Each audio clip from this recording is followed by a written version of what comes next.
다같이 묵도하심으로 사순절 넷째 주일 2부 예배를 성부와 성녀와 성령님께 거룩하게 드리겠습니다.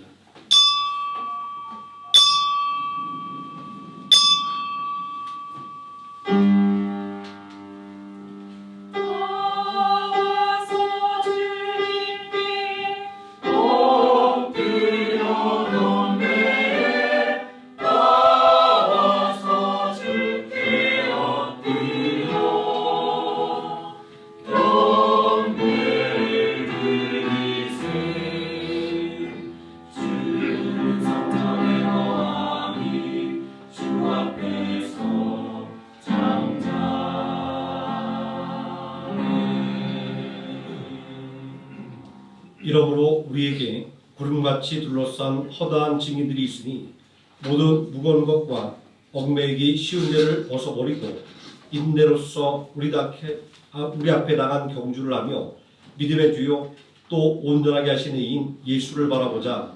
그는 그 앞에 있는 기쁨을 위하여 십자가를 참으사 부끄러움을 개의치 아니하시더니 하나님 보좌 우편에 앉으셨느니라. 너희가 피곤하여 낙심하지 않기 위하여 죄인들이 이같이 자기에게 거역한 일을 참으신 일을 생각하라. 아멘. 다 함께 자리에서 일어나셔서 찬송가 1장 함께 찬송하시겠습니다.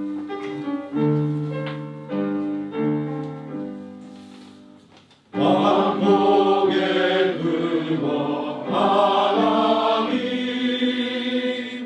온 백성 찬송 드리고 전천사여 찬송하세 찬송 성부 성자 성령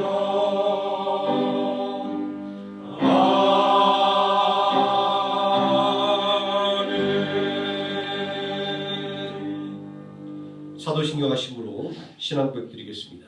전능하사 천지를 만드신 하나님 아버지를 내가 믿사오며 그 외아들 위주 예수 그리스도를 믿사오니 이는 성령을 잉태 하사 동정녀 마리아에게 나시고 본디오 빌라도에게 고난을 받으사 십자가에 못 박혀 죽으시고 장사한 지 사흘 만에 죽은 자 가운데서 다시 살아나시며 하늘에 오르사 전능하신 하나님 우편에 앉아 계시다가 저리로서 산 자와 죽은 자를 심판하러 오시리라.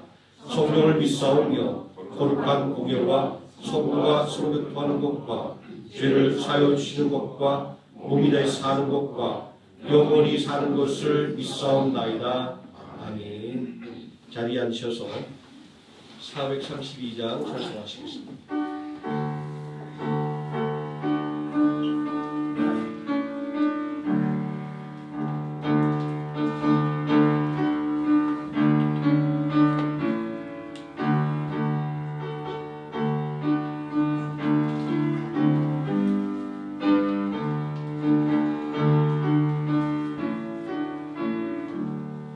큰 물결이 설레는 어두운 바다 저는 내게 불빛도 희미한데 일분량의 배저 항해하는 이 장래 사고는 주님이라 나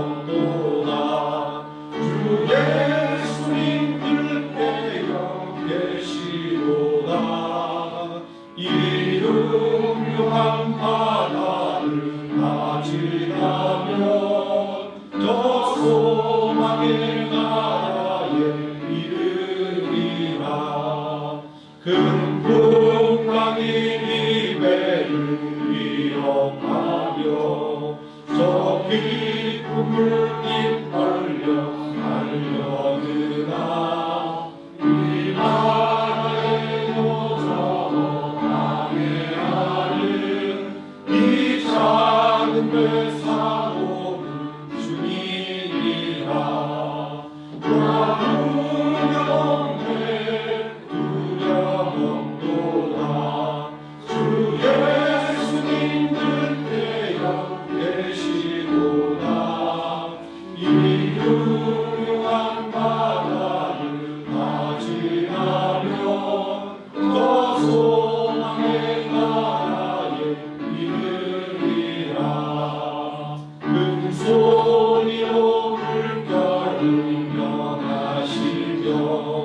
이 나는 고요히 잠자리라 성동력이 환하게 밝아올 때 나주 함께 이 바다 건너가리 나 두려움에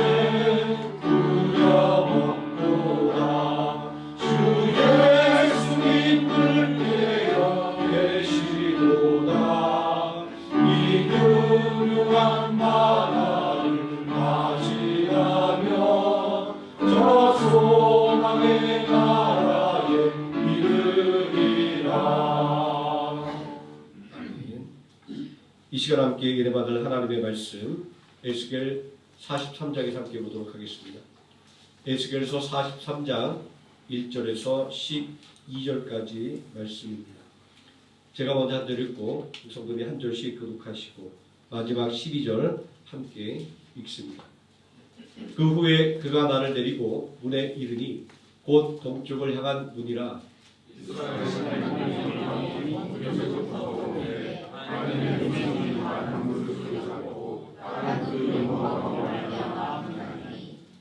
그 고향이 내가 본 환상 곧 전에 그 성읍을 멸하러 올 때에 보던 환상 같고 그발 강가에서 보던 환상과도 같기로 내가 곧 얼굴을 땅에 대고 엎드렸더니 여호와의 영광이 동물을 통하여 성전으로 들어가고 영이 나를 데리고 안뜰에 들어가시기로 내가 보니 여호와의 영광이 성전에 가득하더라. 성전에서 그의 영광을 내가 닦고 있으시되 어떤 사람이 내 곁에 서 있다. 그가 내게 이르시되 인자야 이는 내 보좌의 처소 내 발을 두는 처소 내가 이스라엘 족속 가운데 영원히 있을 곳이라. 이스라엘 족속 곧 그들과 그들의 왕들이 음행하며 그 죽은 왕들의 시체로 다시는 내 거룩한 이름을 더럽히지 아니하리라. 그들이 그 무시당을 내 무시당 곁에 두며 그 문설주를 내 문설주 곁에 두어서 그들과 나 사이에 겨우 한 마음이 맞지 하였고 또 그들은 마찬가지로 내 거룩한 이름을 더럽히고 내가 너하여 멸망시켰거니와 이제는 그들이 그 음란과 그 왕들의 시체를 내게서 멀리 제거하여 버려야 할 것이라. 그리하면 내가 그들 가운데 영원히 살리라. 내가 너는 이 성전을 이스라엘 족속에게 보여서 그들이 자기의 죄악을 부끄러워하고 그 형상을 증명하여야. 만일 그들이 자기들이 행한 모든 일을 부끄러워하거든 너는 이 성전의 제도와 구조와 그 출입하는 곳과 그 모든 형상을 보이며 또 그 모든 규례와 그 모든 법도와 그 모든 율례를 알게 하고 그 목전에 그것을 써서 그들로 그 모든 법도와 그 모든 규례를 지켜 행하게 하라. 성전의 법은 이러하니라. 산 꼭대기 지점의 주인은 지극히 거룩하니라. 성전의 법은 이러하니라. 아멘. 임낙입 장로님 나오셔서 우리를 대표해서 기도해 주시겠습니다. 기도하시겠습니다. 거룩하시고 은혜로우신 아버지 하나님, 오늘 주일 저희를 주님 전으로 불러주셔서 예배드릴 수 있도록 인도하여 주시니 감사를 드립니다. 이 시간 정성을 다하여 감사로 올려드리는 귀한 예배의 시간 되게 하여 주시옵소서. 지금 이 사순절 기간에 저희들 예수님의 고난을 기억하며 다시 오실 주님을 기다립니다. 예수님께서 이 땅에서 복음을 전하셨던 삶을 묵상하며 우리도 그 사랑을 실천하며 살아가게 하여 주시옵소서. 우리를 위해서 언제나 일하고 계시는 주님의 사랑을 깨닫게 하시니 감사를 드립니다. 그러나 저희들 한 주간을 돌아보면 주님의 자녀답게 살지 못할 때가 너무도 많았습니다. 자신만의 얕은 지식과 경험을 붙잡고 살아온 연약한 믿음과 어리석음을 용서하여 주시옵소서. 저희들 세상적 유혹에 흔들리지 않게 하시고 오직 주님만을 바라보며 천국의 소망을 품고 살아가게 하여 주시옵소서. 역사의 주관자 되신 하나님, 선인들의 눈물의 기도와 희생으로 세워진 우리 대한민국을 불쌍히 여겨 주시옵소서. 우리나라가 정치적 혼란과 사회적 분열이 깊어지는 이때에 국민들이 서로를 미워하지 않고 대화와 이해를 통해 서로 간에 갈등이 없도록 주님 인도하여 주시옵소서. 특별히 경북 지역에서 발생한 산불로 인해 안타까운 인명피해와 많은 이들이 두려움과 고통 속에 있습니다. 주님께서 하루빨리 산불 멈추게 해주시고 그들이 생명과 재산을 보호해 주시며 삶의 터전을 잃은 분들에게 회복의 은혜를 베푸셔서 그들이 다시 일어설 수 있도록 위로와 힘을 더하여 주시옵소서. 우리 생명나무 교회를 위해서 기도합니다. 이달 작정 기도를 마치며 기도로 은혜 주심에 감사를 드립니다. 작정 기도는 마쳤으나 저희들 날마다 기도의 끈을 놓지 않고 슬플 때나 기쁠 때나 고난 중에도 항상 기도하는 우리 생명나무 교회 성도들을 다 되게 하여 주시옵소서. 저희들에게 기도의 은혜가 쌓이고 기도의 열매를 풍성하게 맺는 기쁨을 맛볼 수 있게 하옵소서. 또한 주님의 영광을 위해서 우리 교회 모든 성도가 복음 전파와 전도에 힘쓰게 하옵소서. 하늘 땅에 예수 그리스도의 구원을 모르는 영혼들을 위해서 합심해서 기도하게 하옵시며 어둠에서 빛으로 인도하는 전도의 사명을 감당할 믿음과 은혜와 능력을 허락하여 주시옵소서.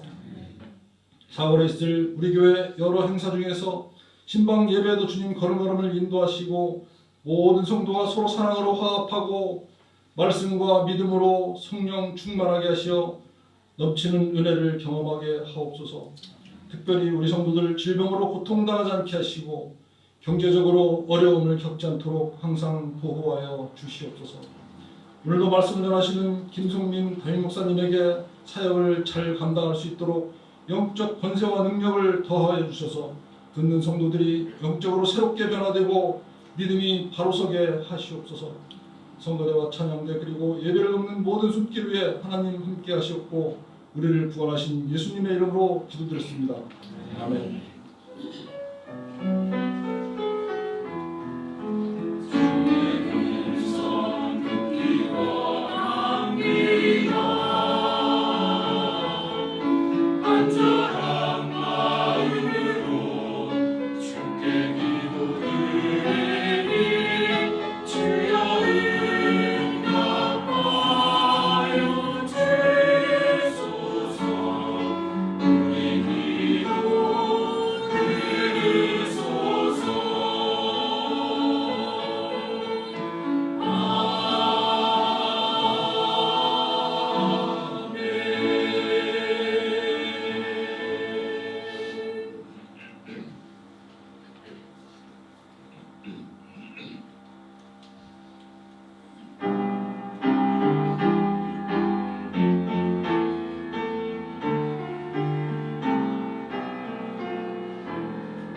예배를 이끌어 주시는 성관에 다시 한번 감사 말씀드립니다.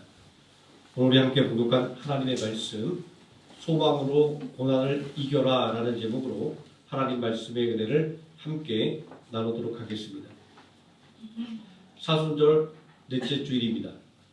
우리를 죄와 사망에서 구원하기 위해 고난의 십자가를 진 예수 그리스도의 고난을 우리 마음에 깊이 새기며 우리를 의롭게 하기 위하여 무덤에서 살아나신 예수 그리스도의 승리의 부활을 소망하는 한 주간 되시기 바랍니다. 하나님의 영광이 성전을 떠나가는 환상은 유다 백성들에게 절망을 안겨주는 것이었습니다. 하나님께 선택받은 백성이라는 자부심이 송두리째 뽑혀 나간 것이었기 때문입니다. 모두가 하나님을 거역한 죄악에 물들었음에도 불구하고 하나님에 대한 믿음으로 살려고 몸부림치던 이들에게는 무엇보다도 견딜 수 없는 고난이었습니다. 그럼에도 불구하고 하나님에 대한 믿음으로 살려고 몸부림치던 이들이 마침내 하나님의 영광이 성전으로 되돌아오는 환상을 보고 새롭게 지어질 성문의 설계도를 볼 수 있었던 원동력은 무엇이었을까요? 무엇이 이들을 절망 속에 주저하지 않고 다시 일어서게 만든 것일까요? 히브리서 12장 2절 말씀은 믿음의 주요 온전케 하신 이인 예수를 바라보자라고 말씀하고 있습니다. 우리는 예수를 통해서 무엇을 배워서 절망을 딛고 일어서며 고난을 이겨낼 수 있는 것일까요? 예수 그리스도의 고난을 마음에 새기는 사순절에 예수님께 무엇을 배워야 할 것인지 생각해 봅니다. 십자가는 저주의 상징이었습니다. 십자가는 미련함의 상징이었습니다. 그렇게 십자가를 져야 하는 예수님조차도 근심과 두려움을 가져야만 했습니다. 십자가를 지기 전에 예수님은 감람산에서 고뇌에 찬 간절한 기도를 드려야만 했습니다. 아버지여, 만일 아버지의 뜻이거든 이 자를 내게서 옮기시옵소서라고 말입니다. 할 수만 있다면 십자가를 피하고 싶은 예수님의 깊은 고뇌가 이 기도 속에 들어 있습니다. 이날의 기도가 얼마나 간절했는지 누가복음 22장 44절은 이렇게 기록하고 있습니다. 예수께서 힘쓰고 애써 더욱 간절히 기도하니 땀이 땅에 떨어지는 핏방울같이 되었더라. 우리말에 땀이 폭포처럼 쏟아진다라는 표현이 있는데 이 표현이야말로 겟세마네 동산에서 간절하게 기도하신 예수님의 모습을 표현하는 적절한 표현인 것 같습니다.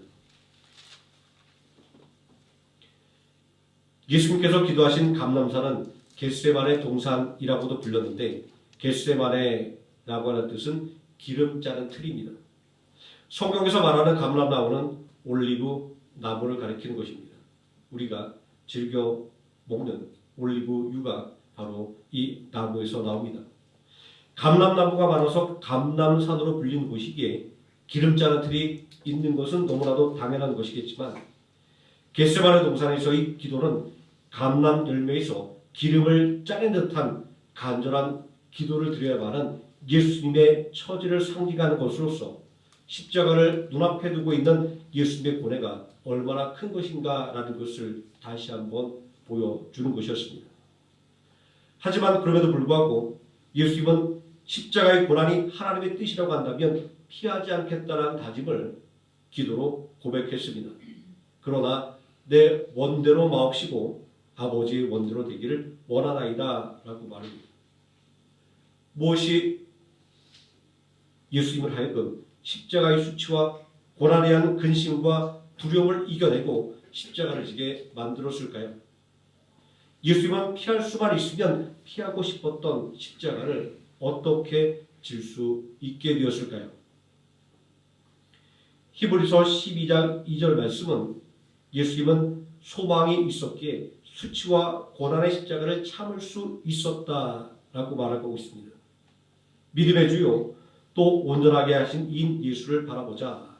그는 그 앞에 있는 기쁨을 위하여 십자가를 참으사 부끄러움을 개의치 아니하시더니 하나님 보좌 우편에 앉으셨느니라. 어떤 소망이 예수님을 하여금 부끄러움을 개의치 않도록 만들었을까요? 어떤 소망이 예수님을 하여금 십자가를 견디게 만들었을까요? 그것은 바로 우리를 구원하는 소망이 있었기 때문입니다. 또 십자가를 통해 얻게 되는 영광을 소망했기 때문입니다. 히브리서 12장 2절이 말씀하고 있는 십자가 앞에 놓인 기쁨은 죄를 구원하는 소망과 죄를 구원함으로 인해 영광을 받게 되는 소망인 것입니다. 그러므로 히브리서 12장 2절이 배우라고 하는 예수님의 능력은 바로 이 소망인 것입니다. 에스겔은 포로로 끌려간 바벨론 땅에서 선지자로 부름을 받았습니다. 그가 사명을 받는 장면이 보여주는 것처럼 그의 사역은 환상과 계시로 가득 차 있습니다. 하나님은 유다의 죄악을 속속들이 드러내는 환상을 통해 유다 백성들의 죄를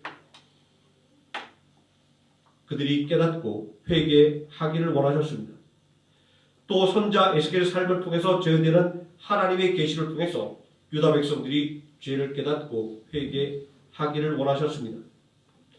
유다 백성을 향한 하나님의 근심과 긍휼이 커질수록 에스겔 선자는 더 큰 아픔을 경험해야만 했습니다. 마치 호세아 선자가 음란한 아내로 인해 당하는 고통을 통해서 우상 숭배에 빠진 이스라엘 백성들로 인해 하나님께서 얼마나 고통스러워하는지를 보여주신 것처럼 말입니다. 유다의 운명이 풍전당에 처했지만 유다 백성들은 그릇된 구원관을 갖고 있었습니다. 그것은 자신들이 하나님의 선민이므로 안전할 것이다라는 믿음이었습니다. 또 예루살렘은 하나님의 성전이 있는 곳이므로 안전할 것이다라는 믿음이었습니다. 그러나 유다 백성들은 이렇게 하나님의 선민인 것과 하나님의 성전에 대한 자부심을 보이는 것과는 정반대로 그들에게는 하나님에 대한 믿음이 없었습니다. 하나님은 예레미야 선지자에게 예루살렘 거리에서 하나님을 경외하는 자 단 한 사람만 찾아낸다 할지라도 이 성을 사해줄 것이다 라고 말씀하실 정도였습니다. 죄악으로 인해 심판받은 소돔과 고모라도 10명의 의인을 찾으셨는데 말입니다. 하나님을 불신하면서도 하나님의 보호를 장담하는 유다 백성들의 모습은 너무나도 모순적입니다. 유다 백성들의 잘못된 믿음 때문에 에스겔 선지자의 삶은 고통과 절망으로 가득 차게 되었습니다. 왜냐하면 유다의 이반 하나님의 징계와 심판을 그의 삶 속에 그대로 재현하는 것으로 감당해야만 했기 때문입니다. 에스겔은 요야긴 왕이 바벨론 2차 포로가 되었을 때 함께 포로로 끌려간 백성 중에 한 사람이었습니다. 게다가 하나님께서 그에게 보여준 환상은 하나님의 영광이 성전을 떠나가는 모습이었습니다. 예루살렘 성이 무너진 것을 막아설 단 한 사람이 없어서 심판 나가는 유다의 모습이었습니다. 이처럼 에스겔이 본 환상은 그의 절망을 더욱더 깊어지게 만드는 것이었습니다. 예레미야 28장 말씀에 보면 한때 선지자 하나냐가 2년 안에 바벨론이 패배하고 빼앗겼던 성전 기물과 포로로 끌려갔던 백성들이 유다로 돌아오게 될 것이라는 예언으로 유다 사람들과 바벨론의 포로로 끌려간 사람들에게 희망을 품게 만들었지만 유다는 패망을 면할 수가 없었고 포로에서 해방될 것을 기다리는 사람들은 예루살렘의 멸망이라고 하는 절망적인 소식을 들어야만 했습니다. 에스겔 33장 21절은 우리가 사로잡힌 지 12채의 10째 달 5째 날에 예루살렘에서부터 도망하여 온 자가 내게 나와 말하기를 그 성이 함락되었다 하였는데 라고 예루살렘 성의 멸망의 소식을 전하고 있습니다. 더구나 얼마 되지 않아 3차 포로들이 바벨론으로 끌려오는 모습은 정말 절망 그 자체였습니다. 이제 나라가 완전히 망해버렸으니 모든 희망이 사라져버린 것이기 때문입니다. 하나님의 선민임을 자부하던 유다 백성들이 당한 이 재앙은 어떻게 이런 일이 일어났는지 궁금증을 불러일으킵니다. 하나님의 선민인 유다가 어떻게 이렇게 재앙을 당하게 된 것일까요? 멸망 직전의 유다 역사를 간략하게 살펴보는 것이 필요합니다. 히스기야 왕의 종교개혁으로 인해 부흥을 맞았던 유다는 히스기야 왕의 뒤를 이은 므낫세와 아몬이라는 왕의 우상 숭배로 인해 급격히 피폐해져 갔습니다.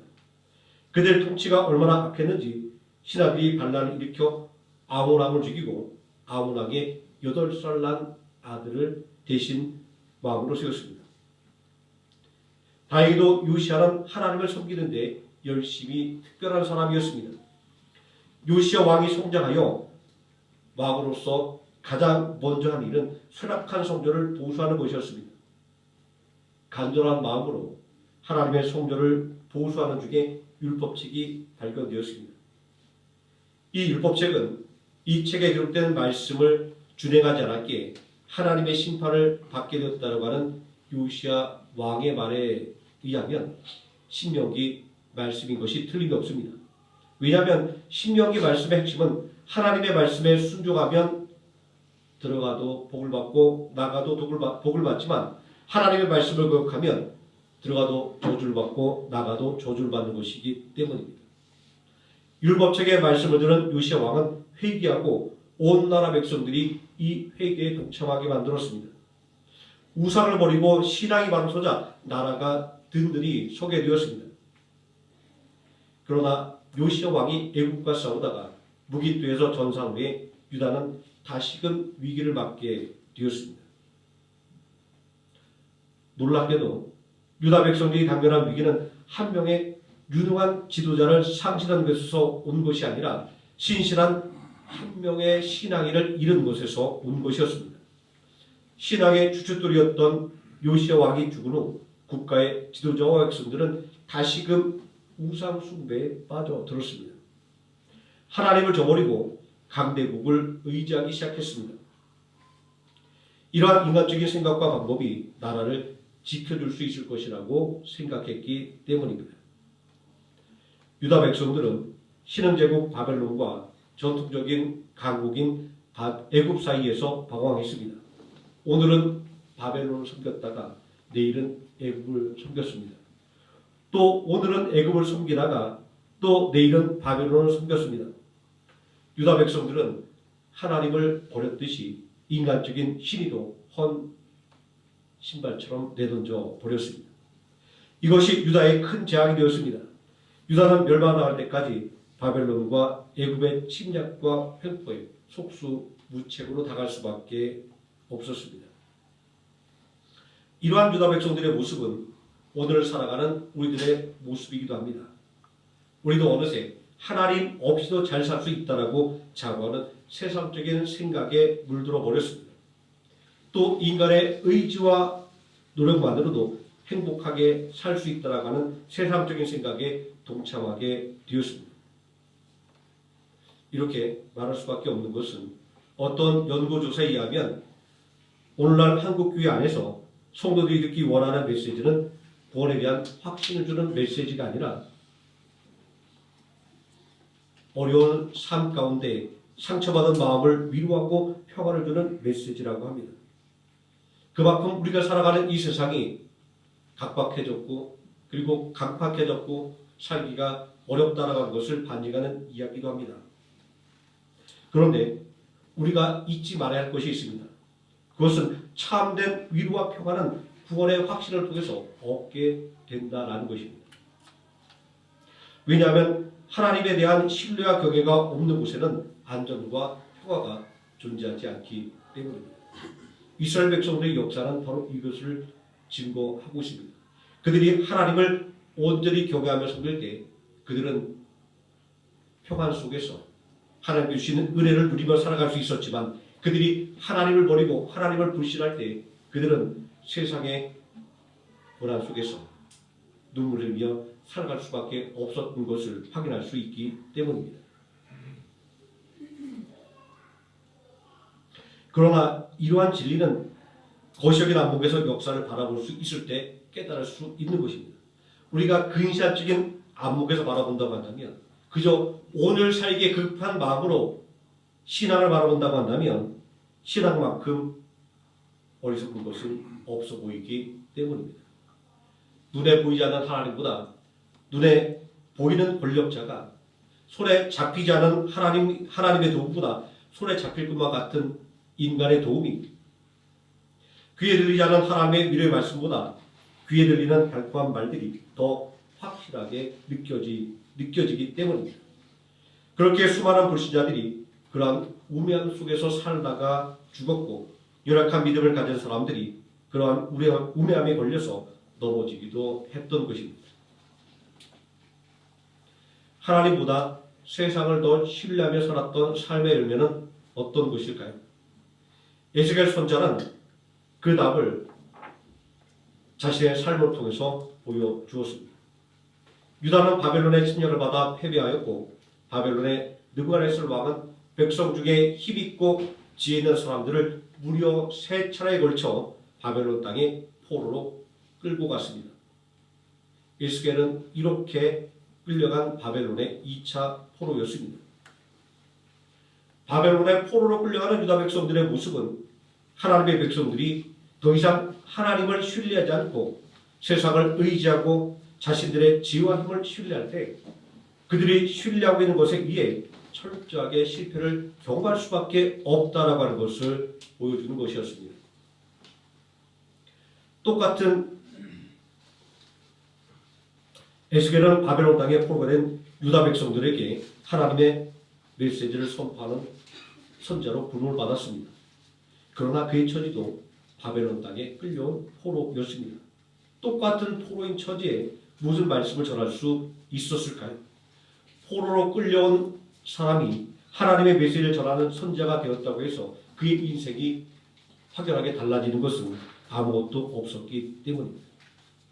그렇지만 에스겔의 메시지는 심판 중에 임하는 하나님의 긍휼을 전하고 있었습니다. 도대체 무엇이 절망에 빠져 허우적거려할 인생으로 하여금 하나님의 일을 담대하게 수행하게 만들어준 것일까요? 바벨론 포로기에 하나님의 부름을 받아 일했던 위대한 3명의 선지자가 있습니다. 그들의 이름은 예레미야와 다니엘과 에스겔입니다. 이들은 동시대를 살았음에도 불구하고 하나님의 선자로 바벨론에 포로된 유다 백성들을 위해서 일했음에도 불구하고 서로 다른 영역에서 서로 다른 위치에서 각자에게 주어진 사명을 감당해야 했습니다. 예레미야는 유다 땅에서 유다에 임할 하나님의 심판의 메시지와 바벨론 포로에게 임할 소망의 메시지를 선포하는 선지자로, 다니엘은 비록 포로의 신분이었지만 바벨론의 왕궁에서 총리가 되어 바벨론의 왕과 귀족들에게 하나님의 권능을 증거하며 바벨론 포로로 끌려온 유다 백성들에게 소망의 메시지를 전하는 선지자로, 에스겔은 포로가 되어 고생하는 유다 백성들과 함께 고통당하며 유다에 임할 하나님의 심판의 메시지와 바벨론 포로에게 주시는 소망의 메시지를 선포하는 선자로 활동했습니다. 그렇게 이 세 사람은 만나거나 소통하는 흔적을 성경에서 찾아볼 수는 없습니다. 그럼에도 불구하고 이들은 믿음과 기도 속에서 긴밀한 영향력을 주고받을 수 있었습니다.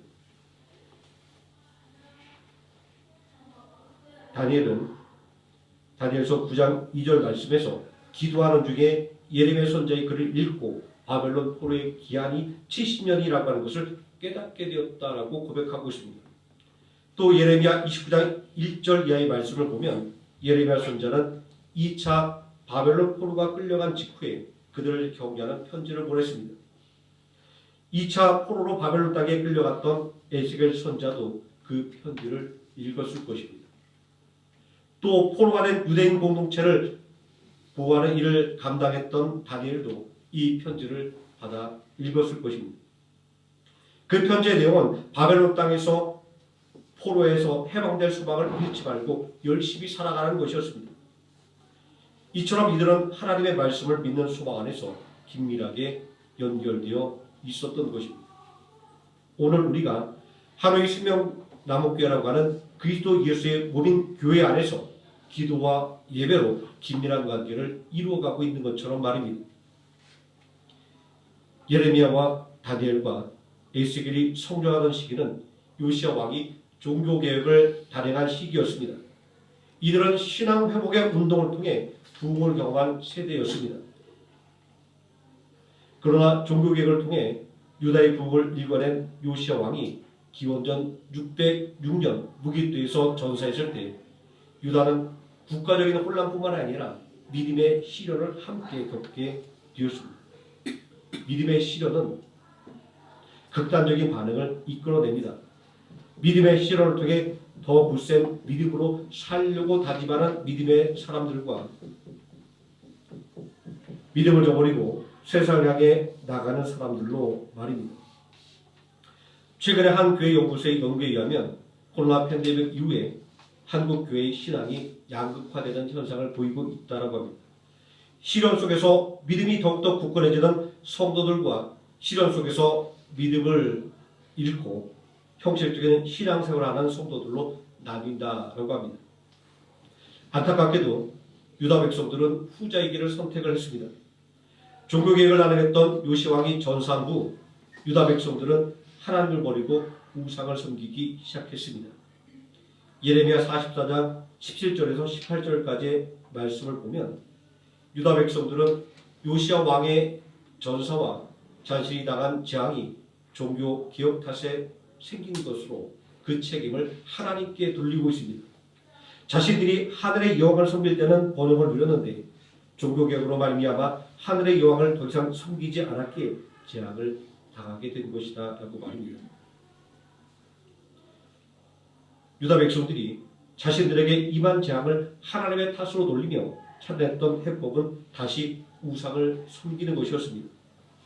그들의 말처럼 하나님을 믿을 때보다 우상을 섬길 때 도리어 더 잘 살았다라고 생각했기 때문입니다.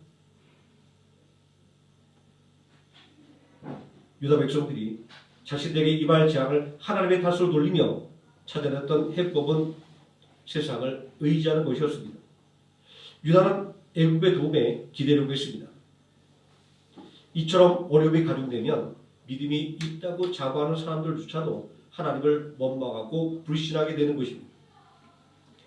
그러므로 빌립보서 2장 12절 말씀은 두렵고 떨림으로 너희의 고를 이루라고 경고하고 있는 것입니다. 그런데 이런 말씀들이 결코 우리에게 낯설지는 않습니다. 어디에선가 많이 들어본 말씀 같습니다. 이사야서 36장을 보게 되면 히스기야 왕 때 예루살렘 성을 포위한 아수르의 군대장관 랍사게는 예루살렘에 살고 있는 백성들에게 여호와를 신뢰하라는 말을 따르지 말라라고 말하고 있습니다. 또 여호와께서 너희를 구한다는 말을 믿지 말라라고 말하고 있습니다. 이런 말들을 듣고 보니까 우리의 믿음을 빼앗으려고 하는 영적인 원수들의 말과 믿음의 시련에 빠진 사람들의 말이 동일한 것을 발견할 수 있습니다. 우리가 믿음을 자랑하지 말고 깨어 있어야 하는 이유가 바로 여기에 있습니다. 믿음과 불신은 불과 종이 한 장 차이인 것입니다. 오죽하면 베드로전서 4장 7절 말씀은 만물의 마지막에 가까이 왔으니 그러므로 너희는 정신을 차리고 근신하여 기도하라 라고 당부를 했겠습니다. 유다 백성들은 세상을 의지하는 것으로 이 위기를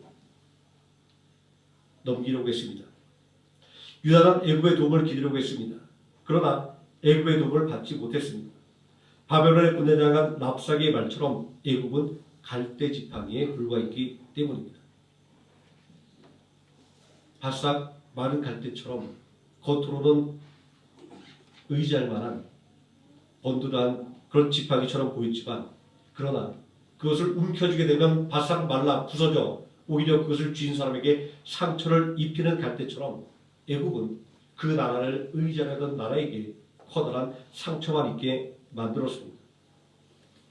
지금까지 살펴본 바로는 온통 절망적인 상황입니다. 도대체 에스겔 선지자는 무엇으로 고난을 이겨내고 주어진 사명을 감당할 수가 있었을까요? 예레미야 29장 말씀을 보면 그 이유를 알 수 있습니다. 하나님께서 예레미야 선지자를 통하여 바벨론 땅에 포로로 끌려간 이들에게 편지를 보냈습니다. 이 편지를 받는 대상은 이미 1차로 바벨론 땅에 포로로 끌려간 유다 백성과 2차로 바벨론 땅에 포로로 끌려간 유다 백성들이었습니다. 그리고 앞으로 유다가 멸망한 후에 3차로 바벨론 땅에 포로로 끌려올 유다 백성들이었습니다. 하나님은 이 편지를 통해서 포로가 된 땅에서도 낙심하지 말고 생육하고 번성하라는 말씀을 주셨습니다. 때가 되면 보내주시겠다라고 말입니다. 이 말씀은 하나님께서는 언제 어디서나 당신의 백성과 함께 하시는 임마누엘의 하나님이라는 것이었습니다. 예레미야 29장 10절은 이렇게 말씀하고 있습니다. 여호와께서 이같이 말씀하시니라. 바벨론에서 70년이 차면 내가 너희를 돌보고 나의 선한 말을 너희에게 성취하여 너희를 이곳으로 돌아오게 하리라 라고 말입니다. 비록 많은 이들이 곧 바벨론이 망하고 포로에서 해방될 것이라는 말씀에 현혹되어 예레미야 선지자를 불신하고 모함하는 데 앞장섰지만 신실한 믿음을 가진 사람들은 예레미야 선지자를 통해 선포된 하나님의 말씀에 소망을 갖게 되었습니다. 가장 먼저 1차 포로가 되어 바벨론 땅에 끌려온 다니엘과 사드락과 메삭과 아벤노고는 바벨론의 관리가 되어 포로로 끌려온 유다 백성들을 도울 수 있었습니다. 다니엘은 예레미야의 말씀을 읽던 중에 바벨론 포로의 기한이 70년 만에 끝나게 될 것을 깨닫게 되었다라고 말하고 있습니다. 다니엘서 9장 2절에 다니엘은 이렇게 고백했습니다. 나 다니엘이 책을 통하여 여호와께서 하신 말씀으로 선자 예레미야에게 알려주신 그 연수를 깨달았나니 곧 예루살렘의 황폐함이 70년 만에 그치리라 하신 것이니라 라고 말합니다. 이들이 하나님의 말씀을 얼마나 가까이 두고 매일같이 읽고 묵상했는지 알게 해주는 말씀입니다. 바벨론 포로에서 해방된다라고 하는 하나님의 약속을 굳게 믿었기에 에스겔은 절망적인 상황 속에서도 소망을 품을 수 있었고 소망을 전할 수가 있었던 것입니다. 그런데 누가 이런 소망을 품을 수 있을까요? 하나님께서 에스겔에게 보여주신 성전의 설계도는 누가 이런 소망을 품을 수 있으며 그 소망을 현실에서 자기 것으로 누릴 수 있게 되는지 알려주고 있습니다. 에스겔서 43장 10절에서 11절 말씀에 보면 성전의 완성을 보여주신 하나님께서 유다 백성들이 자신들의 죄를 부끄러워하고 회개하면 이 성전의 설계도를 보여주라 라고 말씀하고 있습니다. 회개하라 천국이 가까이 왔느니라 라고 하는 세례 요한의 메시지를 떠오르게 하는 말씀입니다. 그렇습니다. 하나님을 불신하고 거역했던 죄를 회개하는 사람만이 소망을 가질 수 있는 것입니다. 왜냐하면 소망의 근원은 하나님이기 때문입니다. 아니 로마서 15장 13절 말씀은 한 걸음 더 나아가서 하나님이 소망이라고 말하고 있습니다. 소망의 하나님이라고 말입니다. 또 로마서 15장 13절 말씀은 우리의 소망을 브릿듯하게 만드시는 분이 성령 하나님이라고 알려주고 있습니다. 소망의 하나님이 모든 기쁨과 평강을 믿음 안에서 너희에게 충만하게 하사 성령의 능력으로 소망이 넘치게 하시기를 원하노라 라고 말입니다. 성령 하나님은 우리의 몸을 성전으로 삼으시고 우리와 함께 거하시면서 말할 수 없는 탄식으로 성부 하나님께서 우리가 미처 알아내지 못한 마음속의 깊은 것까지 하나님의 뜻에 합당하게 기도해 주신 분입니다. 우리에게 기도가 필요한 것은 바로 이런 이유 때문입니다. 다니엘과 같은 위대한 선자도 간절하게 기도했기에 그런 소망으로 충만할 수 있었음을 볼 수 있습니다. 하나님의 말씀을 믿고 의지하는 자에게 소망을 주시는 하나님 앞에 소망의 능력으로 충만하게 해달라고 하는 기도를 통하여 받은 소망의 능력으로 오늘 우리의 삶에 다가오는 고난을 이겨내는 하루의 생명학교의 성도님 되시기를 예수님의 이름으로 축원드립니다. 기도하시겠습니다.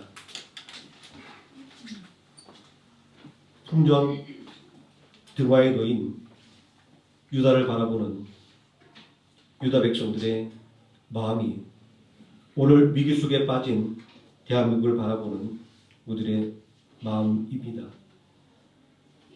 인간의 사상과 또 인간의 다툼으로 이 문제를 온전하게 해결할 수 없음을 우리가 깨달으며 전능하신 하나님의 개입과 도움으로 말미암아 이 땅에 불화와 그리고 원수 매질이 사라지며 오직 관용과 용서와 그리고 하나님의 공의가 온전히 회복되기를 바랍니다. 전능하신 아버지 하나님, 우리의 지혜와 능력으로 우리가 잘 살 수 있다라고 자부했지만 그러나 우리가 하나님을 의지하지 못하고 하나님께 우리들의 모든 삶을 맡기지 못한다고 한다면 유다 백성들이 허물어졌던 것처럼 우리도 그렇게 허물어진 나라가 될 수밖에 없다는 것을 깨닫습니다. 아버지 하나님, 우리가 사상의 투쟁에 나서는 것이 아니라 오직 신앙의 올바름으로 먼저 서게 해주시고 하나님께 뜨겁게 간광을 토하여 이 나라를 바로 세워나가는 하나님의 능력 있는 자녀가 되게 해주시기를 원합니다. 예수님의 이름으로 기도드립니다. 아멘. 찬송가 473장 찬송하시겠습니다.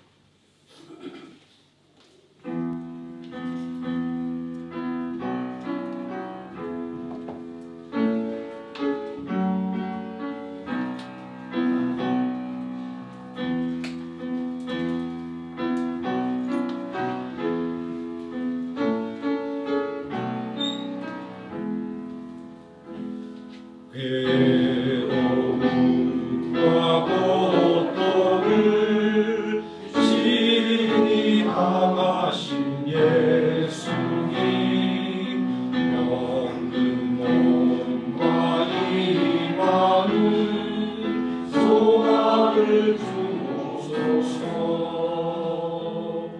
구주 예수 능력의 주 힘과 용기 주옵시고 말씀으로 고치소서.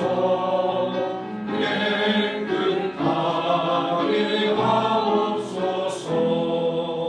이 바람이 불어도 주님 품 안에 있으니 하늘 위로 새기나 마음에 가득하네.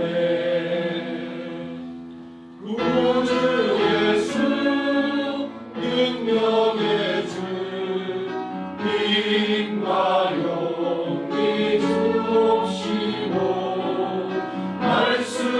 말씀으로 고치소서. 깨끗하게 하옵소서.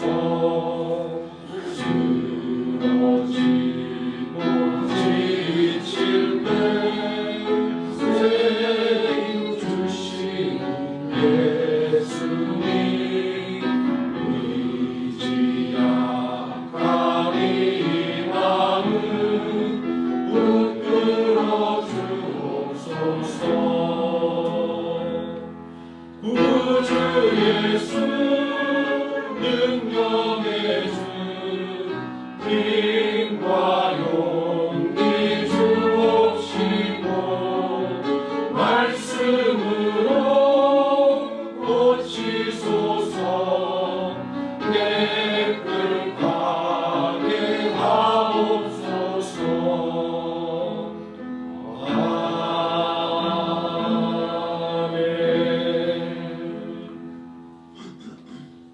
찬송가 51장 1절 찬송하시면서 준비한 예물 하나님께 드리겠습니다.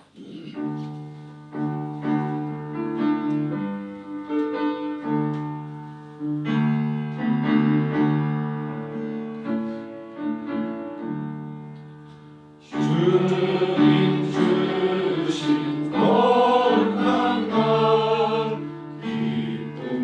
기쁨으로 주 앞에 와 기도하고 찬양하며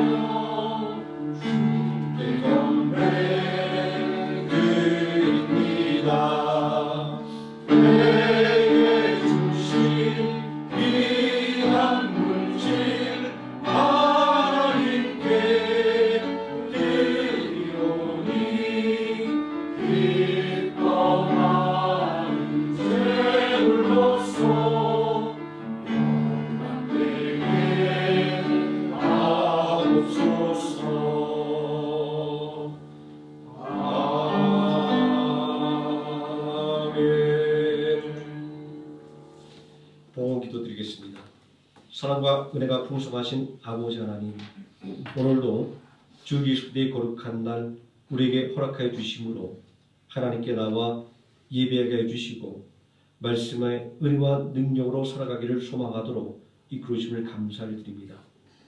하나님께서 우리에게 주신 은혜와 일용할 양식으로 채워주신 그 은혜를 믿음으로 고백하는 11조의 예물과 각종 감사의 예물과 주일의 예물로 하나님께 드릴 수 있는 삶의 능력과 믿음의 결단을 주심을 또한 감사드립니다.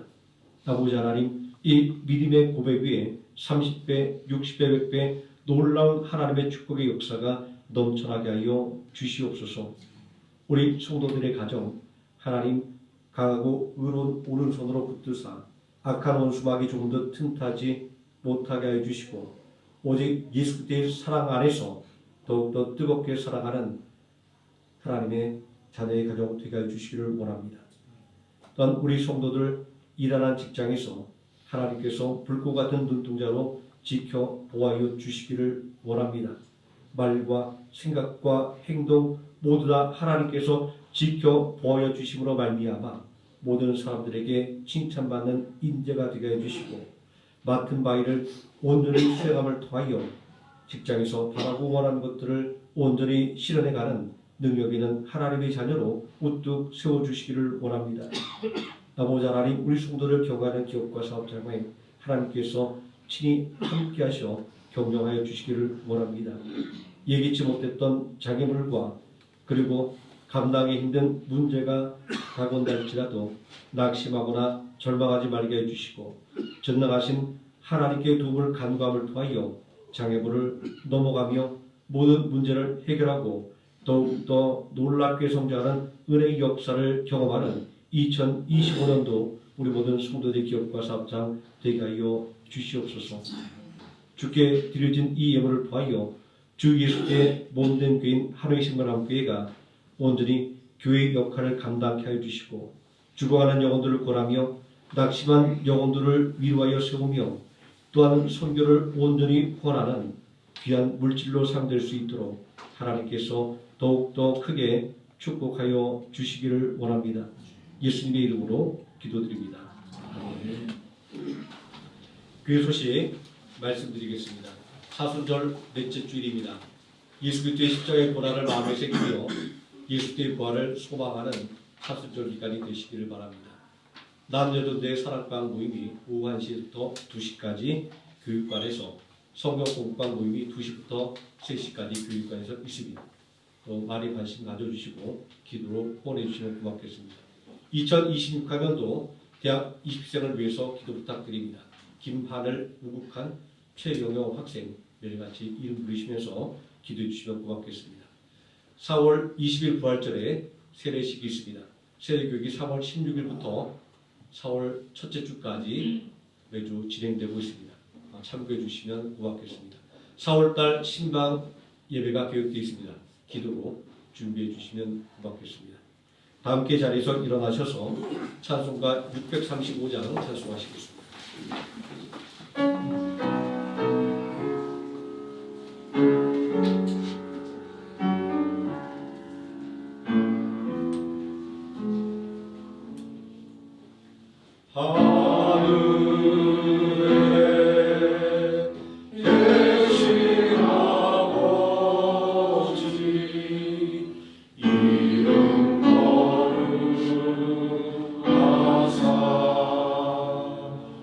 주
예수 그리스도의 은혜와 우리를 권하기 위하여 독생자 예수 그리스도를 아끼지 않고 십자가에 내어주신 성부 하나님의 사랑과 오늘도 우리와 함께 동행하시는 성령 하나님의 임마누엘이 하나님의 말씀에 둔 소망으로 말미암아 당면한 고난을 이기고 승리한 믿음의 선진들처럼 하나님의 말씀을 붙잡고 승리하기를 다짐하는 모든 성도들 머리 위에와 하루의 생을 함께 머리 위에 지금부터 영원토록 함께 계실지어다. 아멘. 하나님께 영광과 권능이 영원토록 영원히 있을지어다. 아멘. 아멘.